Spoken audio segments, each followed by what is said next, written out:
Pourriez-vous nous parler de la situation familiale en Grèce? Les offensives contre la famille sont très connues en France. En est-il de même en Grèce? Y a-t-il une offensive visant à dénaturer la famille en Grèce? Comme tous les pays européens, et la Grèce souffre de ce problème, c'est-à-dire que il y a la manière de vivre qu'on nous propose, et ça c'est le deuxième aspect, et qui ne soutient pas l'idée ou l'espoir de former une famille. L'exemple qu'on nous donne par la télévision, par les médias, c'est d'une femme qui soit efficace seulement si elle a une carrière, c'est l'exemple de Sex and the City. D'autre part, il faut dire que même l'Église ou même les personnes qui devraient encourager ne trouvent pas le soutien de l'État. Et je pense à l'initiative de l'ancien archevêque d'Athènes qui est mort et qui a essayé d'encourager les Grecs à avoir plus de 4 enfants en leur donnant une aide de l'Église. Alors il a été censé d'être raciste parce qu'il assistait les Grecs orthodoxes et il n'aidait pas d'autres personnes, d'autres foi, d'autres religions.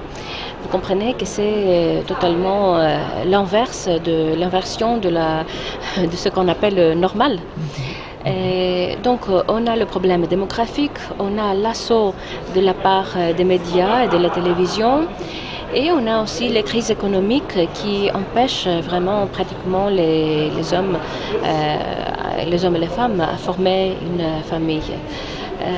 Ce qu'il faut faire, en ce qui nous concerne comme nationalistes, nous essayons de proposer une manière de vie qui soit moderne, mais en même temps fondée sur les racines de nos traditions européennes et chrétiennes.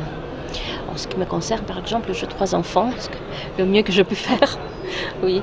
Et nous encourageons vraiment les Grecs parce que c'est une nécessité nationale numéro 1 d'avoir des enfants. Alors en France, vous savez probablement que le mariage homosexuel a été légalisé. L'État, les collectivités financent les lobbies LGBT, financent les plannings familiaux. Quelle est la situation en Grèce par rapport à ces éléments-là? On n'y est pas encore arrivé, mais nous sommes dans la voie parce qu'il y a le lobbying en faveur de ce contrat civil entre hommes et qui leur permettrait d'adopter des enfants et de former des familles comme dans le nord de l'Europe où vous avez le parent A et le parent B. Et je pense que comme société, nous y résistons, nous allons le faire aussi à l'avenir, mais il ne suffit pas d'espérer, il faut aussi travailler sur ce plan-là. Justement, quel est le programme d'Aube Dorée en matière famille de façon générale? Dans notre programme, nous sommes pour le soutien des familles, de familles hommes-femmes.